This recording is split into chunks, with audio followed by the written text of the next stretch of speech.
Manitoba announces construction start of several new schools. Alright, picture this. Hard hats, bulldozers, the smell of fresh concrete, and politicians cutting ribbons like they are opening a new boutique in downtown Winnipeg. Except instead of selling overpriced candles, they are building schools. For brand new schools, to be exact. And Manitoba Premier Webb Kainu is standing there with a grin so wide you would think he just won the Stanley Cup. This is not just about classrooms and hallways, folks. This is about jobs, politics, and the future of Manitoba. Buckle up. Quick favor, if you are loving this, hit that subscribe button. Over 92% of viewers have not yet. It is free, takes a second, and means the world to us.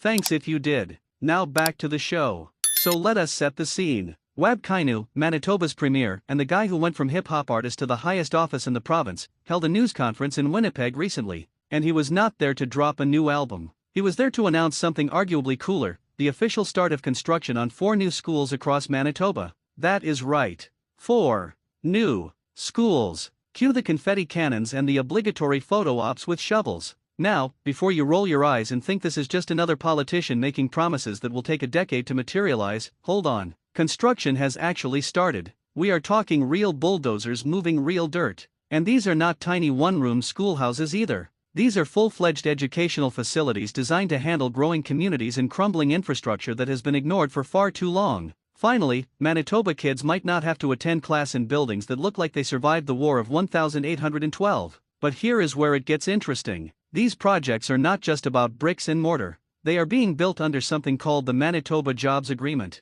And if you are wondering what that is, let me break it down for you. It is a provincial policy that says, hey, if the government is spending taxpayer money on big infrastructure projects, then Manitoba workers get first dibs on those jobs. Makes sense, right? Why ship in workers from out of province when you have skilled tradespeople right here who need employment? It is like ordering takeout from your neighbor's restaurant instead of some chain from across the country. Support local, baby. So what does this actually mean? Well, it means electricians, carpenters, plumbers, and construction crews from Manitoba are getting paychecks. It means families can pay their mortgages. It means the money the government is spending is circulating back into the local economy instead of disappearing into some corporate black hole. It is economics 101 with a side of common sense. And honestly, in today's political climate, common sense feels like a rare luxury. Now let us talk about why Manitoba even needs 4 new schools in the first place. Because spoiler alert, the province has been dealing with a serious infrastructure crisis for years. We are talking outdated buildings, overcrowded classrooms, and schools that are literally falling apart.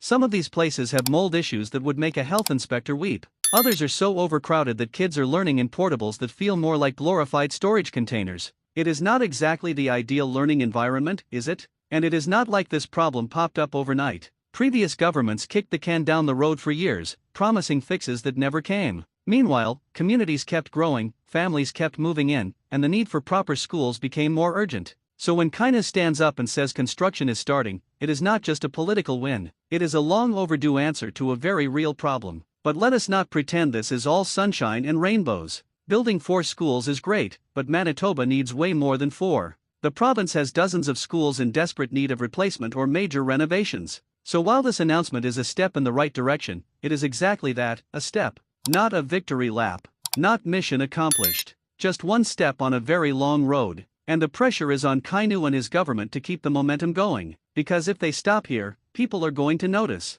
And they are not going to be happy. Here is another thing worth mentioning. The Manitoba Jobs Agreement is not without controversy. Some critics argue that prioritizing local workers could slow down projects or increase costs. They say opening up contracts to a wider pool of workers, including those from other provinces, could lead to more competitive pricing and faster timelines.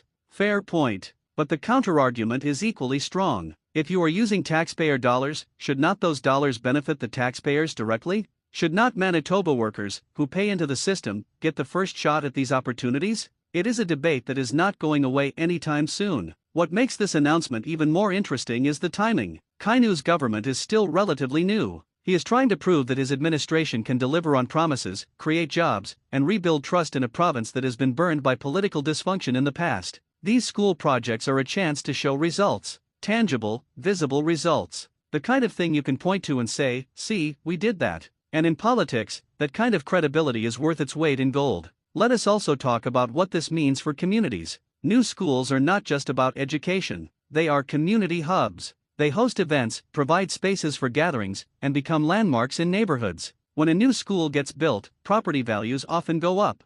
Families want to live near good schools. Businesses follow families. It is a ripple effect that can revitalize entire areas. So these 4 schools could have impacts far beyond just classrooms and textbooks. And let us be real for a second. Manitoba winters are brutal. If you are a construction worker in this province, you know that building anything during a Winnipeg winter is no joke. So the fact that these projects are moving forward shows commitment. It shows that the government is